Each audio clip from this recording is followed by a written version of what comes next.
Hey, what's up, everybody? I'm gonna do a classic rock reaction. This is Led Zeppelin, man.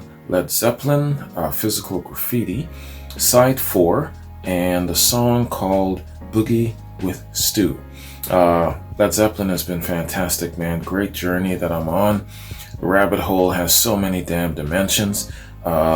These guys, at this point in their musicianship, their walk, they can literally wake up in the morning, flip a coin to decide in what direction they're going to create something. That's where they're at in their mastery at this stage. 6 studio albums in studio or Physical Graffiti. They are now masters of whatever sound that they attempt to create. And yeah, man, it must have been exciting for the people who were very, very close to them to kind of wake up with them that very day and like, okay, man, let me be surprised as to what these guys are going to pull out, you know? Yeah, it must have been just like that around this time. So anyway, man, hey, Boogie with Stu, let's check it out, see what it's all about.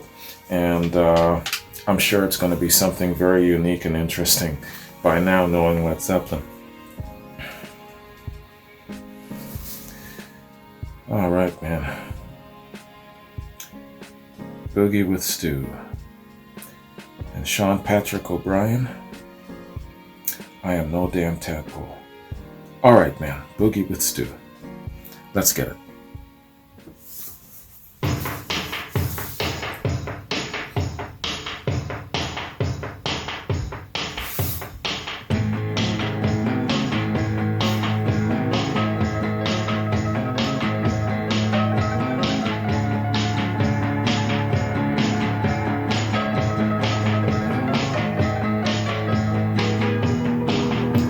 Right out of the 50s, man. Got a little Dixie jazz crossover.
Diversity.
excellent. The use of the mandolin in a beboppity jam song.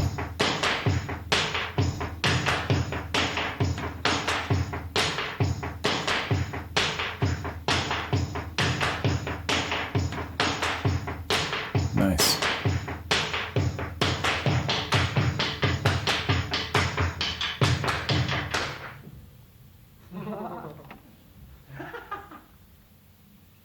Oh, you can hear their voices at the end there. They had fun with that one. Excellent. Wow, man. Hey. See? That's what I'm talking about, man.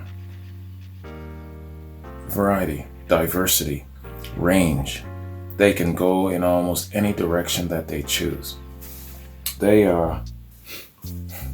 can get up in the morning and flip a coin to decide, hey man, let's do something like this. Let's do something like this. Why? Because they can. And,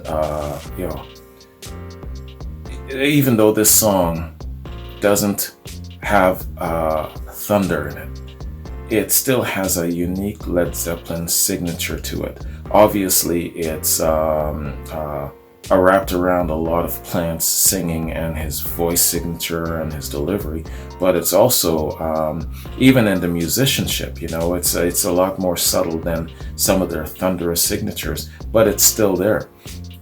This was a totally different track, but lots and lots of fun.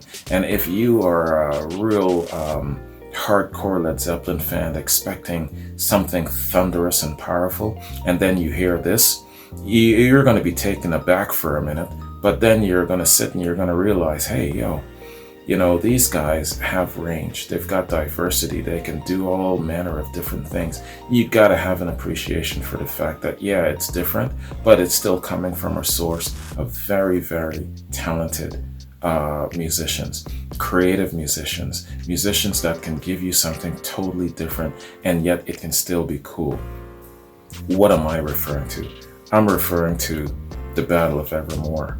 I was expecting something with crazy thunder. I was expecting something like some just rolling, power punching thunder, but it turned out to be something completely different. Really had me for a while. Halfway into the song, I was still trying to recover from my expectation, but then I realized, hey man, this in itself has something unique and different to offer, and appreciation and props to them for taking a chance on something different, delivering something different that's so good though. And it's the same with this song. They've really, really got a good command of their collective diversity. And man, you take these four guys, you take one of these guys out of this circle, and the sound is different, but not for the better. And I know that some of you are going to chime in and say, well, Wayne, you got to have an open mind. You got to think about it. No. If you take one of these lads out of this circle, you change the sound, and it's not for the better. When you get to a point where you've heard all of the different arguments, and now, even though you pride yourself on being open-minded to different ideas and thoughts and opinions, but there's a point when you stop listening. I have stopped listening, and my verdict is these guys have such a great command on their range and diversity that it's at this point almost ridiculous. And so for that reason alone, I'm really looking forward to the next couple of albums. Now, I know that this is the peak, from what a lot of you have said, this is the peak of their creativity. And then after, there were some troubles. I know Robert Plant got into a serious accident. John Paul Jones was thinking of pulling the pin at the time. John Bonham's drinking was increasing. Jimmy Page, he was getting into heroin. And so, but even with that, I know that they were still really good and still creative and still probably on the leading edge of what they were doing. So I'm looking forward to the good, the bad, and the ugly of the forthcoming albums. But all the same, man, just in general, these guys just have lots of talent and skill and creativity. Doesn't matter what they put out. And it's not like I'm such a fanatical, close-minded Led Zeppelin fan. I mean, I'm still holding firm to the thing that, yeah, I'm not gonna like every single thing that they've done. And I'll be honest about it. Just like with the crunch, I still just cannot force myself to like that song. And my buddy Paul, he's like, you know, you just haven't approached it right. You haven't listened enough. You haven't done this enough. You haven't done that. I'm like, Paul, realistically, man, I've done Led Zeppelin albums from the very, very beginning. Surely you didn't expect me to like every single damn song. And he stood for a second and he looked at me and he's like, yes. Anyway, man, hey, I know that there's some crazy fanatics like that about Led Zeppelin. I'm not one of them, but I will always say that I appreciate how they will take a chance, and that they will stretch and try to do something different. That's to be applauded. And along with the effort, they just have the ability to create, and they have that over a lot of other musicians out there. And that's one of those great gifts that they have that's just distinctly theirs. And their style and their manner and everything about it is very, very unique. And that's what makes them great. 500 years from now, new generations will be discovering Led Zeppelin and saying the exact same thing that you and I are saying today. You know, so hey, what a legacy, man. All right, so let me do some research, man, on this song. Every song has a unique story.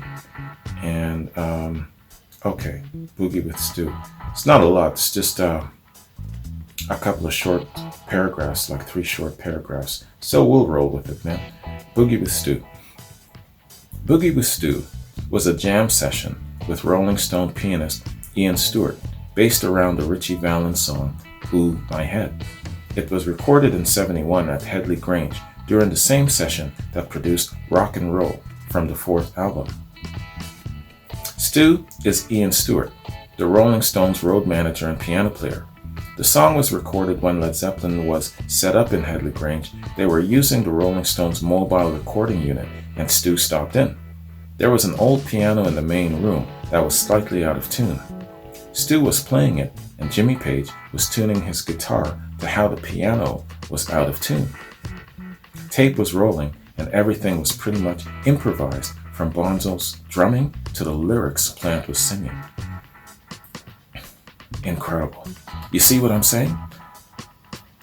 You start with out of tune piano, and then you take the talent of these guys and you throw it in the mix, and they create something really, really cool, right? So, yo, man, I'm definitely not stretching it where it comes to their creativity and their musicianship and the mastery of where they're at this point. That was pretty impressive, man. And improvised drumming and lyrics. How many of us wish we had this kind of talent, man?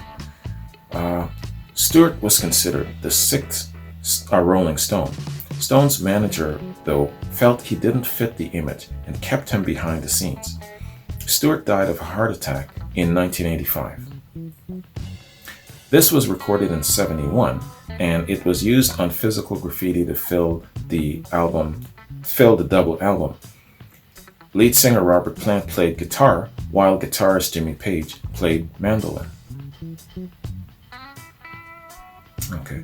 The lyrics were taken from the Ritchie Valens song Ooh My Head. Since Valens was dead, his mom was given a composer credit, so she would get some royalties.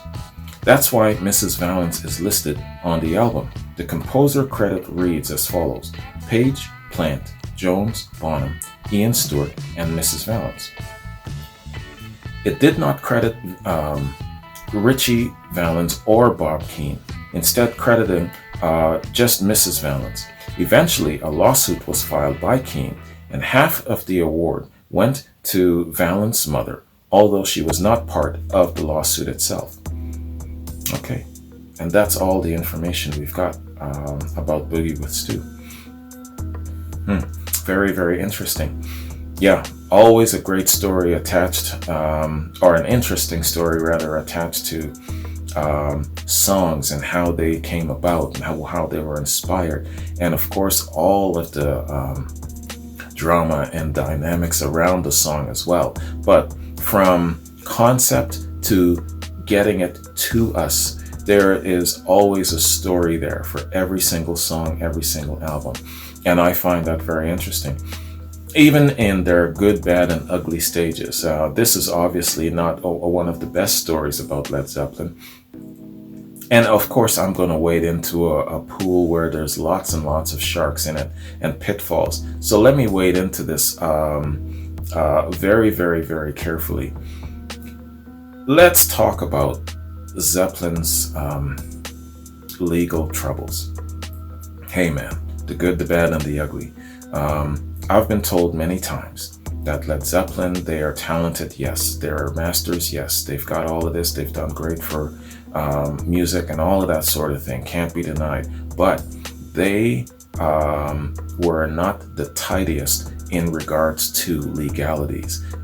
They didn't give credit to where it was due for using people's materials. And as we're reading on here, yet again, another lawsuit. So lawsuits after lawsuits after lawsuits. Here is my question. This is basically just setting up a question. Why so many lawsuits on the side of Led Zeppelin?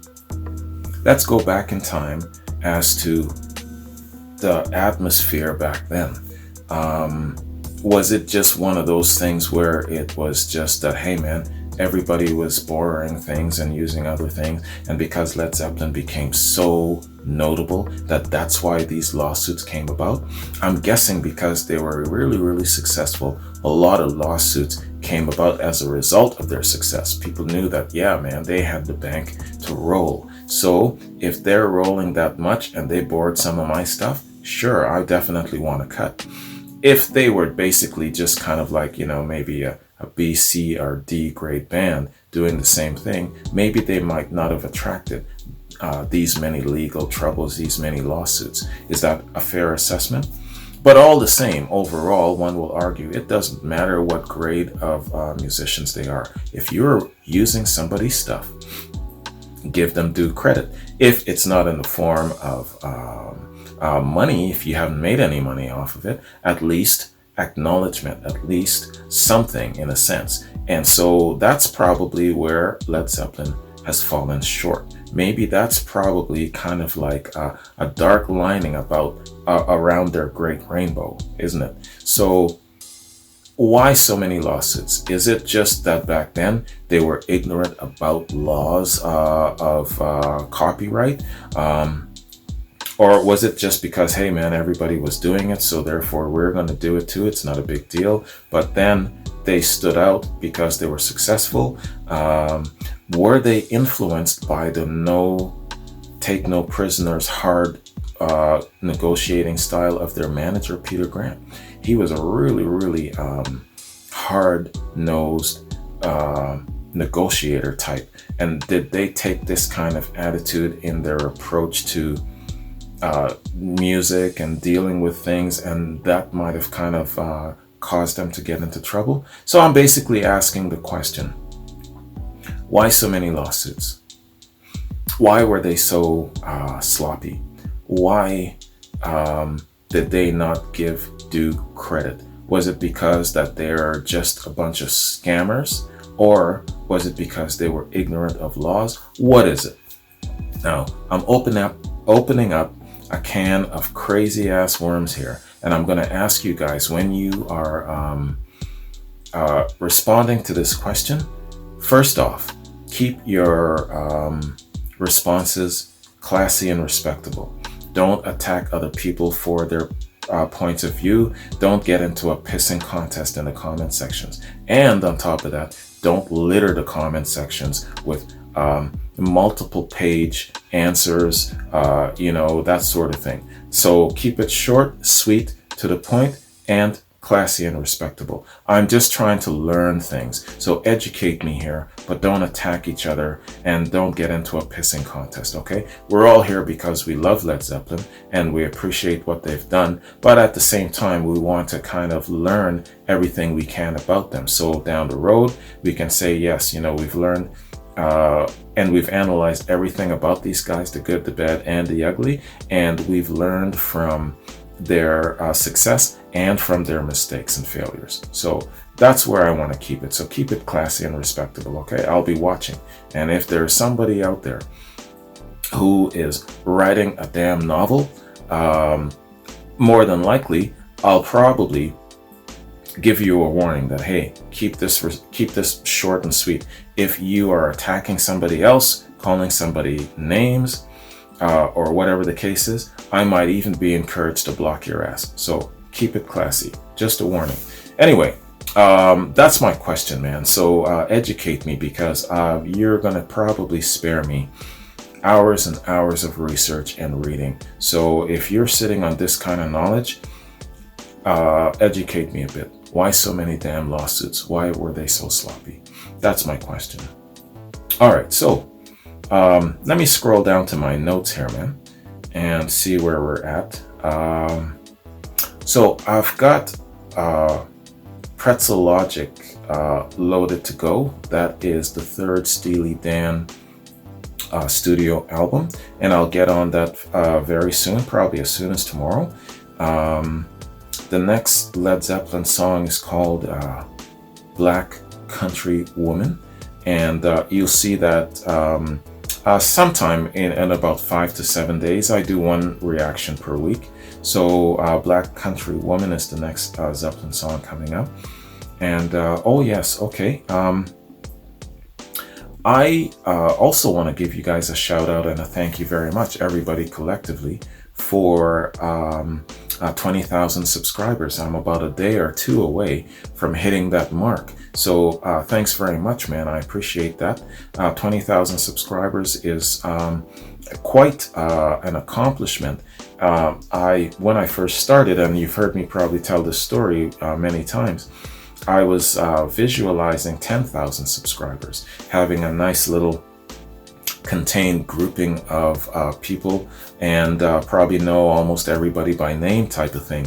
But I hit 10K subscribers in like around 6 months, and a year later I'm at 20K. So damn, man, I didn't anticipate or visualize the channel getting this big so soon. So thank you very much for that. I appreciate it. It just goes to show how important classic rock is to you, to your upbringing, your pedigree, and I take this shit very seriously. So thank you very much for in turn showing me your appreciation for what I do, how I approach things, and so it's just confirming to me that I'm on the right track where it comes to approaching things, and that you appreciate that. So thank you very much. 20,000 subscribers, man, damn. And you know what? I'll say this. Led Zeppelin, I will give them their due in regards to my subscribership. I believe that they are responsible for giving me that extra 10,000 subscribers over and above the 10,000 subscriber goal that I had. Like I said, I saw myself maxing out at 10,000 subscribers. And I said to myself in the beginning, between 2 to 3 years, I'll probably be approaching 10,000 subscribers.